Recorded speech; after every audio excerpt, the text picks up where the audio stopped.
Red flag warning remains in effect this afternoon and through about 7 o'clock this evening, with winds gusting over 30 to 35 miles an hour. Despite yesterday's rain, things drying out quickly, and that means any fires that develop will spread rather quickly with the lower relative humidity out there this afternoon. Dew points continue to fall on that northwest wind, gusting over 30 to 35 miles an hour this afternoon. Eventually later on this evening, though, we will see temperatures drop back into the 20s in the North Country and 30s elsewhere. And for some spots, this may be as cold as we will have been to start a day this season so far. We're back into the 50s tomorrow with sunshine and a lighter westerly breeze through the afternoon.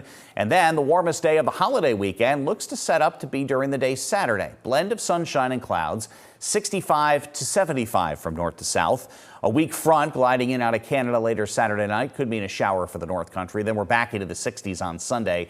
And all eyes on the remnants of Delta, which will be making landfall tomorrow across southern parts of Louisiana.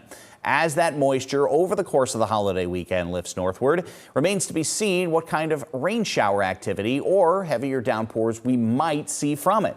I think the best chances stand to be sometime Monday night and into Tuesday as a front eventually comes in from the Midwest to scoop up any moisture that is left over from that system. But we're not talking inches and inches of sorely needed rain. We're probably talking generally an inch or less out of it. And then the colder air rushing in for the next couple of days, eventually setting up a warming trend going forward. 40s and 50s out there today, 20s and 30s tonight, and then back into the 50s tomorrow. We're looking at 70s for highs on Saturday before we cool off for the remainder of the holiday weekend.